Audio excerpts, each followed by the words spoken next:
o HCTR, o que está acontecendo no mercado, principalmente dos fundos imobiliários do tipo de papel, ou seja, aqueles fundos imobiliários que são envolvidos com dívidas do setor imobiliário. Então, eu sei que muitos investidores, principalmente aqueles que começaram a investir enquanto todos esses fundos imobiliários estavam distribuindo muitos dividendos, e por algum motivo, seja por indicações de pessoas que não entendem de fato o melhor momento para investir, ou até mesmo por você só seguir a onda de investir nesses fundos imobiliários porque está pagando muitos dividendos, sem ao menos analisar outros fatores, outros requisitos que são extremamente necessários. Até porque a gente não pode olhar somente os dividendos. Nós queremos investir com segurança, nós queremos montar uma carteira para a nossa aposentadoria, para viver de renda. Então a gente precisa analisar de forma estratégica e ver o que melhor vai se adaptar, o melhor vai suprir os nossos objetivos. Então, se você é o tipo de investidor que investiu em qualquer um desses fundos, HCTR11, DEVA11, TORD11, VSLH11, você precisa assistir esse vídeo até o final, porque eu vou comentar aqui o que está acontecendo, para a gente ver de fato quais são as medidas que estão sendo tomadas para isso. De cara, a gente pode observar aqui que o HCTR11 nos últimos 6 meses está acumulando uma queda de mais de 50%. No dia de hoje está tendo uma alta, de 5%. Então, atualmente está sendo cotado aí a R$ 47,76. Bom, abrindo aqui o site da Fundos Explorer, tá? A gente pode analisar aqui algumas informações. O último rendimento foi de 50 centavos, Então, um fundo imobiliário que antes pagava, na faixa aí de R$ 1, acima de R$ 1. Inclusive, o HCTR11 é um dos fundos imobiliários mais antigos aí desse segmento. Ele foi um dos pioneiros no segmento high yield na Bolsa de Valores. Então, ele já tem aí 5 anos de existência. Se ele está pagando dividendos, é sinal de que suas dívidas estão pagas. Então, ele é um fundo que tem caixa ainda para segurar qualquer outras oscilações que venham a acontecer. Então, por enquanto, ele, na minha concepção, ele não vai falir, ele não vai quebrar, então vocês podem ficar até agora tranquilos em relação a isso, tá? É claro que nesses momentos a gente precisa deixar um pouco o emocional de lado, porque senão a gente acaba tomando decisões precipitadas. Então, se você já é investidor, é cotista desse fundo, não é o momento de você sair vendendo. A gente precisa acompanhar um pouco mais de perto, tá bom? No relatório gerencial do HCTR11, vamos dar uma olhada primeiro no comentário do gestor. E aqui ele fala que o produto ele tem uma maior volatilidade e é voltado para investidores arrojados. Então veja que o próprio fundo imobiliário já grifou isso aqui para os investidores. Não tinha, tá? Nos últimos relatórios, não tinha isso aqui especificado, tá? De forma muito clara. Agora eles estão frisando, uma vez que toda essa queda se deu pela venda desesperada de muitos investidores, muitos cotistas que viram os dividendos cair e começaram a vender. Logo, muita venda, então pressionaram o preço para baixo. Aqui a gente pode ver que um fundo imobiliário do tipo high yield, ele tem sim uma maior rentabilidade, tá? Comparado aí aos outros fundos imobiliários, tá? High grade principalmente. Então ele oferece o maior retorno, mas também ele tem um risco muito maior envolvido. E aqui ele vem falando, um pouco sobre o cenário econômico mundial, vem passando aqui um contexto geral para os investidores. Então, os gestores vêm falando aqui que grandes empresas, gigantes aí da tecnologia, como Microsoft, Google, Amazon, enfim, Tesla, eles promoveram diversos cortes, tá? Intensos aí de pessoas nos últimos meses devido a uma crise, devido a todo o cenário que se instaurou. E também outras empresas, como instituições financeiras que precisaram ser resgatadas por grandes players no mercado financeiro.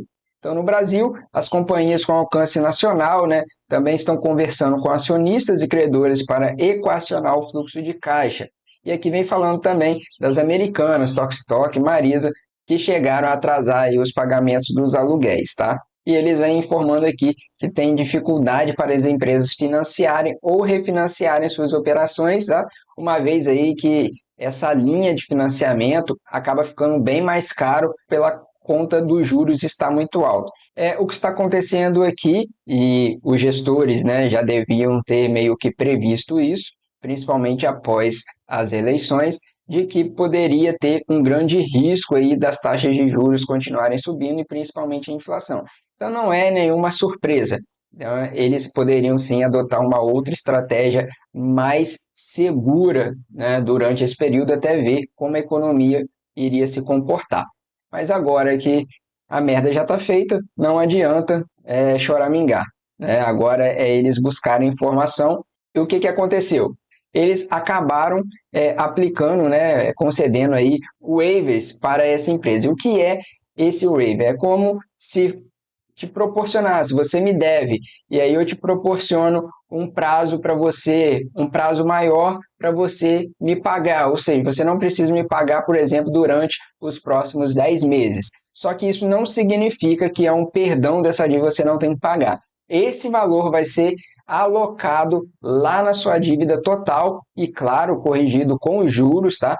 Mas ele não é perdoado, ela vai te pagar, só que num período mais adiante para que ela possa se restabelecer. Dito isso, a gente pode ver aqui mais para baixo que é um dos pioneiros, como eu falei, possui o maior volume acumulado de dividendos entre os FIIs que compõem o IFIX, realmente pagou muitos dividendos.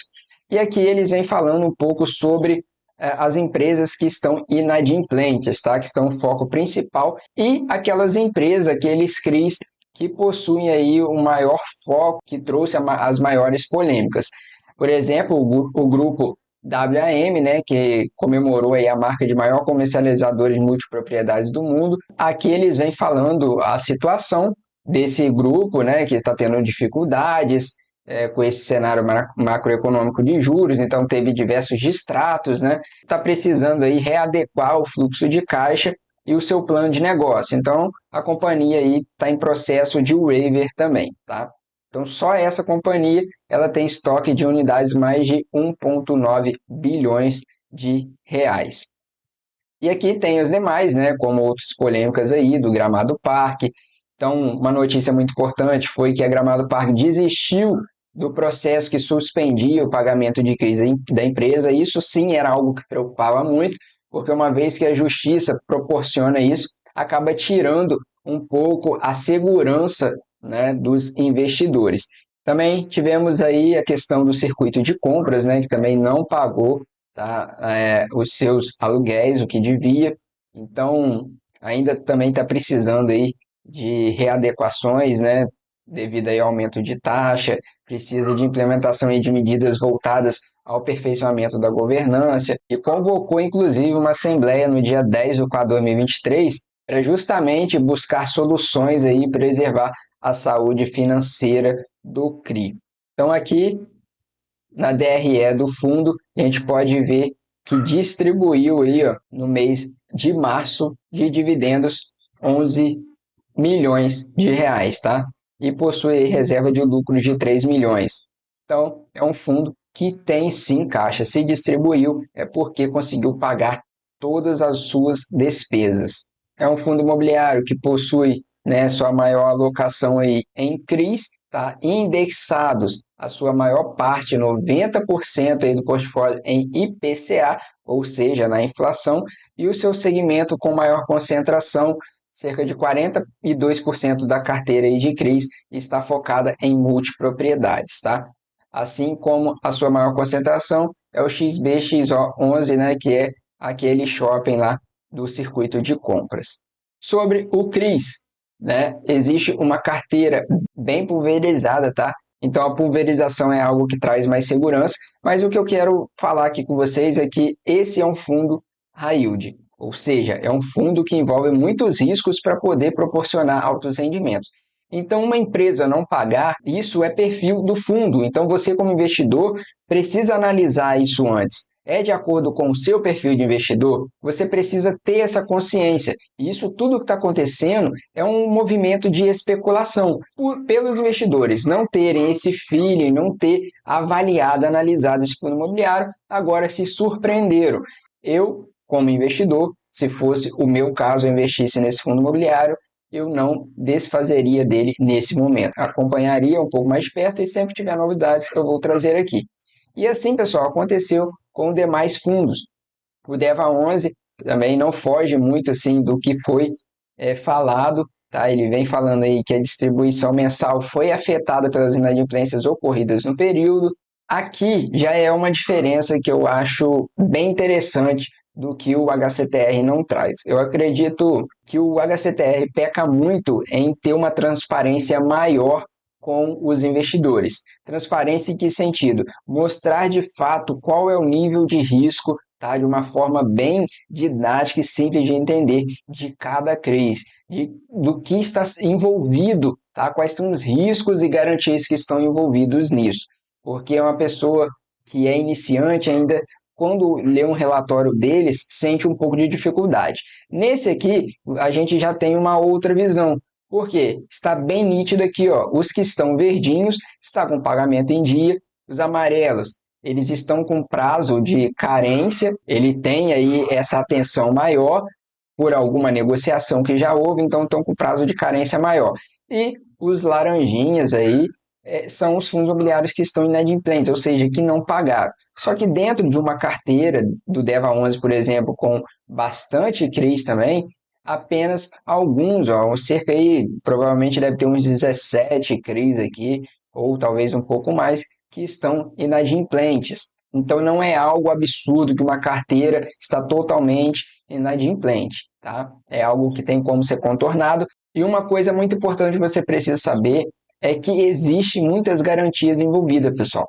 Tá? Então, não tem condições de pagar, mas foram dadas garantias onde o fundo imobiliário pode recorrer a essas garantias ou até, em último caso, recorrer ao pagamento judicialmente, tá bom?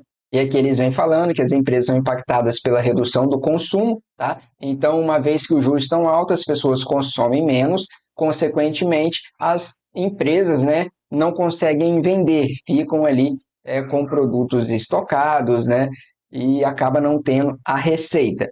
E, por outro lado, eles acabam tendo também uma avalanche aí de empresas pedindo recuperação judicial, porque os juros estão altos, então suas dívidas também acabam ficando mais caras, tá? Então, nesses últimos meses, tivemos altos pedidos de recuperação judicial e de falência. Só nesses últimos aí 2 meses foram cerca de 195 empresas nessa situação.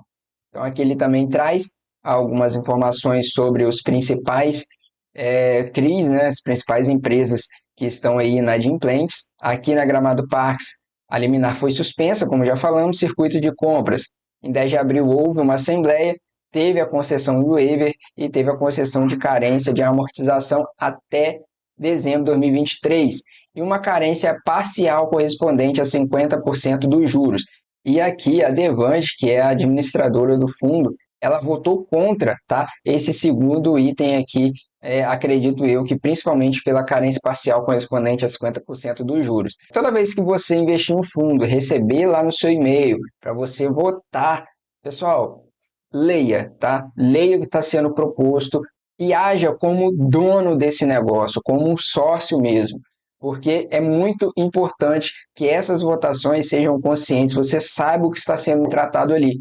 Porque se você votar por votar, você pode acabar trazendo votações e temas, né, para o fundo imobiliário que não seja de acordo e alinhado aí com a maioria para melhorar esse fundo imobiliário. Se você não vai ler, se você não entendeu, não vote, tá? É melhor do que você votar e prejudicar ainda mais o trabalho, né, da gestão dos administradores e também os demais cotistas que são sérios e analisam e avaliam sua carteira. Que também vem falando da WAM, enfim. E esse é um fundo que é mais focado aí em CRIs, tá? O seu portfólio maior está concentrado em CRIs e bem diversificado geograficamente, tá? Por estado. E assim também foram os demais fundos imobiliários, TORD 11 com uma queda nos últimos 6 meses de 57%, VSLH com mais de 54% de queda, tá? O IDM11 teve uma queda menor, porém uma queda sim expressiva nos últimos 6 meses de 22%, tá? Então é muito importante que você analise esses fundos imobiliários.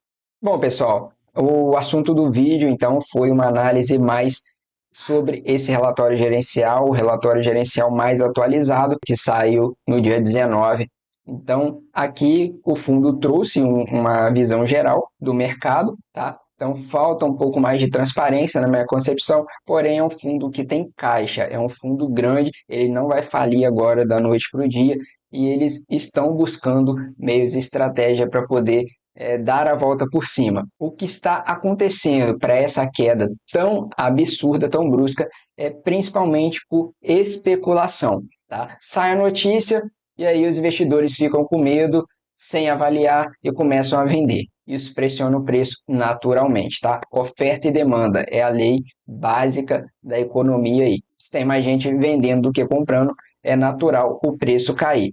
Então, muita atenção, acompanhe mais de perto se você é investidor desses fundos imobiliários e não tome decisões emocionais, tá? Haja com a lógica. Então, esfrie a cabeça, pense, estude e veja o que vai ser melhor para o seu perfil, o motivo pelo qual você investiu nesse fundo imobiliário. Beleza, pessoal? Espero que vocês tenham gostado desse vídeo. Se gostaram dessa forma de analisar mais os relatórios gerenciais, fatos relevantes, comenta aqui embaixo, eu quero mais vídeos analisando os relatórios gerenciais, que aí, dependendo da quantidade de pessoas que queiram, eu vou estar sempre trazendo aqui, beleza? Então, se você gostou do vídeo, deixa aí aquele joinha para ajudar o canal a crescer. Se inscreve no canal para você continuar nos acompanhando e aprender a investir com segurança.